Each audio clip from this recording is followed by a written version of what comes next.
Hello, welcome to Stage 5 of the Tour of Qinghai Lake.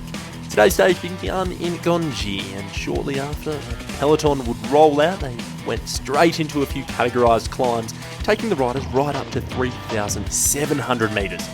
Today, the jewel in the crown was the Qinghai Lake, where the race route followed it around with a few intermediate sprints along the way before it slightly veered away towards our finished destination of Santic. A short and sharp stage over only 126 kilometres. We saw plenty of action along the way though. And before the day started, we had the chance to chat with Santic from PLOWRIGHT Hotel Valkenburg, get his thoughts on how the day may play out. I think the riders here are better than last year, like there are more good teams, so it's harder to get a good result.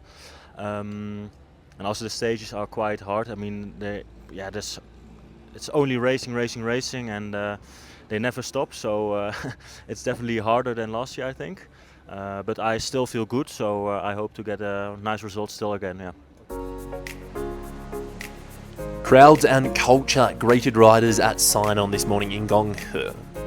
Initially, there was a lot of overhead cloudy weather about, but that soon cleared up, and the sun was biting. Despite it being a short stage, there was still plenty of sunscreen being applied by the riders, who all were seeking a little bit of the shade before the race started. A relatively casual rollout from the start. Karuao, with the yellow jersey on top of Capeda, took control of the race very early on and were quite keen for an uneventful day.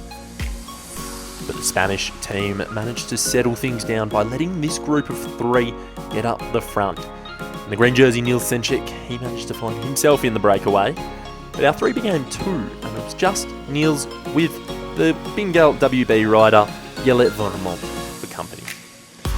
The peloton rumbled along, and they hit the first categorised climb. Santic made the most of his time out in front, taking the maximum King of the Mountain points on the first and second category climb. The pair worked well together and were able to keep a healthy advantage over the first part of the course, despite a flurry of attacks and action coming from the peloton. They were soon gobbled up, the duo, and before we knew, we had the first intermediate sprint of the day right down on the flat. Henok Mullaban showing his face again and his eagerness to be at the front of the race. But today it was the crown jewel of this year's Tour of Qinghai was the lake itself. The beautiful race route followed the shores of the lake.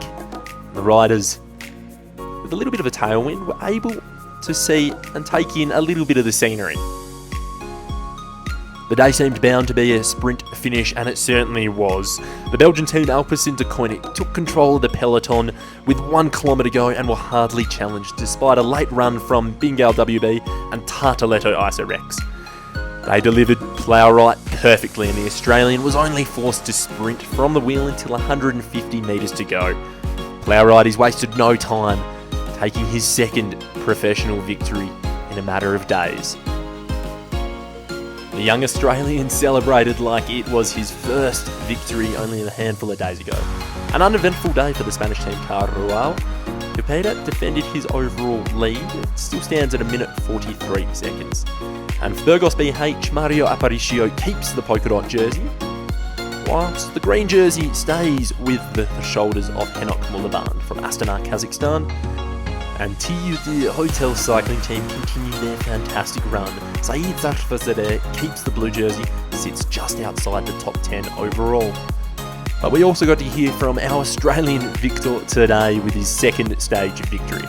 Yeah, we've had a lot of fun here in China so far. I came to Gonghe last year, so I know it well.